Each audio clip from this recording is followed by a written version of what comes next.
मैं spine surgeon हूँ या स्पाइन स्पेशलिस्ट हूँ। क्योंकि सर्जन आमतौर पर लोग घबरा जाते हैं क्योंकि हम 95% प्रॉब्लम विदाउट सर्जरी ही मैनेज करते हैं।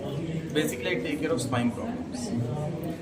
सर, आप आर्टिमिस हॉस्पिटल लाइट जो अभी कुछ ही दिन में साल महीने हुए हैं, किस डेट को यहाँ पे आप आते हैं और किस तरह की सर्जरी? तो आर्टिमिस लाइट में हमने स्पाइन सर्जरी ऑलमोस्ट हो गया 1.5 ईयर तो मुझे ही हो गया शुरू किए हुए।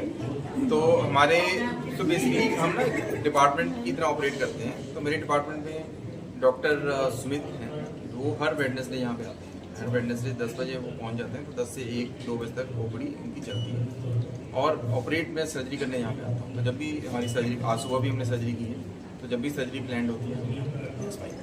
हाफ ईयर हो गया, आपने अभी तक कितनी सर्जरी कर चुके हैं और किस किस बीमारियाँ की कर चुके हैं? तो हम यहाँ पे मेरे ख्याल से ऑलमोस्ट अभी 30 to 40 स्पाइन सर्जरीज कर चुके हैं and touchwood all of them they are doing very good. तो मोस्टली जो प्रॉब्लम्स हैं वो डिस्क की प्रॉब्लम्स थी, जिनको स्लिप डिस्क हुआ था या जिनका मन का स्लिप हो गया था, जिसको हम स्पॉन्डिलोलिस्थेसिस बोलते हैं। हमने कुछ सर्जरीज यहाँ ट्यूबरकुलोसिस ऑफ स्पाइन की भी की, एक तो हमने फ्रैक्चर स्पाइन की सर्जरी की।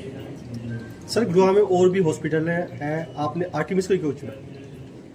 ये आपने बड़ा सवाल है, बहुत ही अच्छा सवाल पूछा है। मैं आपको बताता हूँ, मैं कुछ देर पहले आर्टिमिस में काम करके गया था। तो मैं अमेरिका में था, येल यूनिवर्सिटी यूएस में था। Because of some family reasons I came back और उसी टाइम पे आर्टिमिस में बाय चांस स्पाइन सर्जरी की पोजीशन थी। तो उन्होंने मेरे को बुलाया और उस टाइम जो मैनेजमेंट थी उन्होंने यूएस की हमारी मैनेजमेंट से बात की, उन्होंने रिकमेंड किया। So I got a job in Artemis. So I did work here for 1 year, 1 साल मैंने काम किया। उसके बाद मुझे वापस यूएस जाना था, तो मैं वापस यूएस गया। तो यूएस में लेकिन मेरा आर्टिमिस में इतना अच्छा लगा कि फिर मैं यूएस में जब काम कर चुका था, आर्टिमिस में भी काम कर चुका था, तो I was in a perfect position to compare. तो आपको भी जानकर ये हैरानी भी होगी, खुशी भी होगी कि जो यूएस के हॉस्पिटल्स हैं, एंड मैंने Yale New Haven hospital which is one of the best hospitals in US, वहाँ काम किया। उसकी वर्किंग आर्टिमिस की वर्किंग ऑलमोस्ट सिमिलर है। उनके कॉरिडोर्स भी ऑलमोस्ट सेम लगते हैं, रूम्स भी सेम हैं। जो हमारा जैसे जेसी एक्रेडिटेड हॉस्पिटल है, जो हमारे वर्किंग प्रोटोकॉल्स हैं वो भी ऑलमोस्ट सेम है। जो हमारे ऑपरेशन थिएटर्स में जो टेक्नोलॉजी है वो भी ऑलमोस्ट सेम है। हमारे रिजल्ट्स भी सेम है, हमारे इन्फेक्शन रेट्स भी सेम है। तो लोगों के मन में जो गलत फहमी है कि कितनी इंडिया में ज़्यादा इन्फेक्शन होते होंगे, यूएस में कम होते होंगे, ऐसा बिल्कुल भी नहीं है। And that is the reason जब मुझे लगा कि जब सब कुछ सेम है, पहले हम जाते हैं कि भी यूएस में शायद हम बेटर टेक्नोलॉजी है, बेटर काम करेंगे, ऐसा नहीं है। इनफैक्ट आज अब 15 साल बाद तो उल्टा हो गया है। मैं आपको बताता हूँ। तो आपका जो क्वेश्चन था कि वापस इसलिए आया कि मुझे सिमिलर मिला और मैं अपनी फैमिली के पास रह रहा हूँ।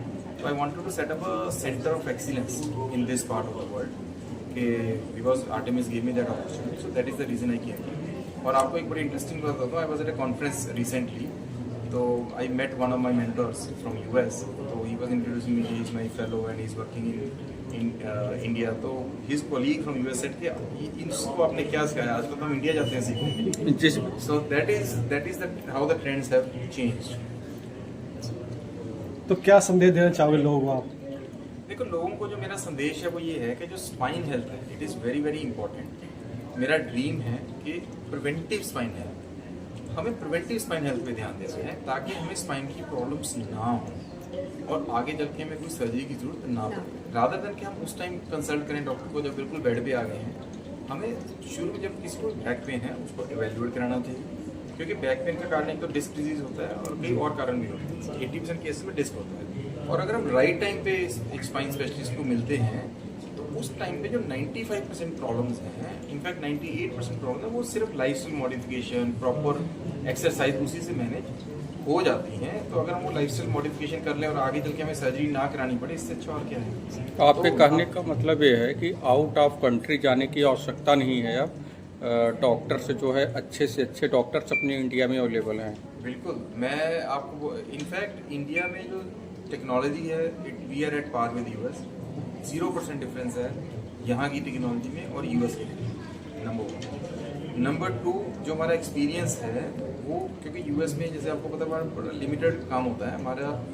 We are hard workers, we work for very long periods of time और हमारे पास कॉम्प्लेक्सिटी ऑफ केसेस ज़्यादा होती है, तो जो हमारा एक्सपीरियंस उनसे ज़्यादा है। नंबर 3, जो इम्प्लांट्स हैं, अब वो भी जैसे मोदी जी ने भी स्कीम चलाई है, तो मेड इन इंडिया इम्प्लांट्स हमारे बहुत अच्छे हो गए हैं। और आपको हैरानी होगी, मैं इवन आर्टिमिस में भी I think more than 100 country से पेशेंट ऑपरेट कर चुका हूँ, जिसमें कुछ पेशेंट यूएस से भी हैं और ऑफकोर्स कनाडा, ऑस्ट्रेलिया, हर जगह से हमारे पास पेशेंट आते हैं। तो अगर वो लोग यहाँ पे आ रहे हैं तो हमारे इंडियंस को बाहर जाने की जरूरत नहीं है। आज ये मीट जिस चीज़ के लिए रखा गया है मीटिंग कार्यक्रम, तो आपसे क्वेश्चन करना ज़रूरी तो नहीं है, लेकिन अभी पिछले महीने जो है प्रधानमंत्री ने कहा जो है मंच से, खुले मंच से, किसी राजनीतिक मंच से, कि जो उन्होंने आयुष्मान कार्ड योजना लॉन्च किया था उसका प्राइवेट हॉस्पिटलों में जो है कोई सुनवाई नहीं होती उस आयुष्मान कार्ड का। तो इस पे ज़रा आप लोग ध्यान रखें जो है। देखो ये क्वेश्चन एक्चुअली डायरेक्टली मेरे से नहीं होना चाहिए। नहीं होना नहीं, मैंने पहले बोल दिया आपसे होना नहीं चाहिए, मैनेजमेंट से लेकिन होना चाहिए। आप इसमें ऐसा नहीं है। मैनेजमेंट से कौन कहेगा, हम थोड़े कहेंगे। तो ऐसा नहीं है, उसमें कुछ चीज़ें प्रैक्टिकल होती हैं, कुछ इम्प्रैक्टिकल होती हैं, इसमें बहुत सारी पॉलिटिक्स भी इन्वॉल्व होती है।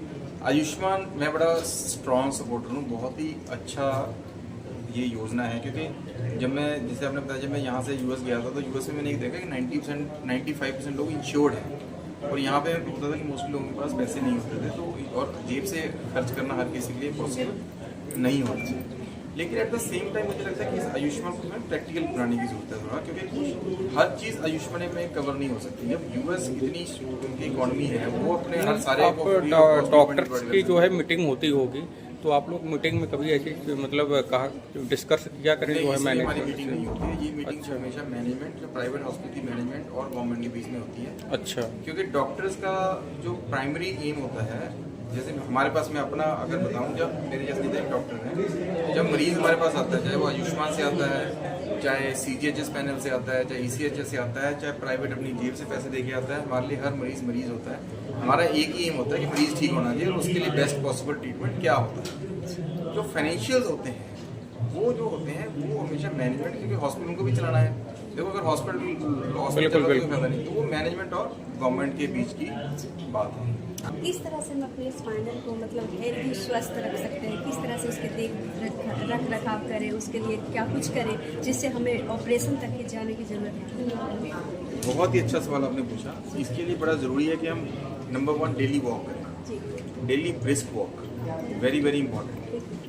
सो अगर हम डेली ब्रिस्क वॉक करते हैं, उसकी हमारी सारी मांसपेशियाँ चलती रहती हैं। इसके अलावा हमें स्ट्रेचेस करने चाहिए जिसमें फ्लेक्सिबिलिटी बनी रहती है, बैक मसल स्ट्रेंथनिंग एक्सरसाइज करनी चाहिए डेली, और एट द मोस्ट अल्टरनेटिव। और इसके लिए सबसे ईजी है योगा। अगर हमारी स्पाइन पहले से अच्छी है, योगा में 3 चीज़ें होती हैं, फ्लेक्सिबिलिटी, पोस्चर एंड स्ट्रेंथ।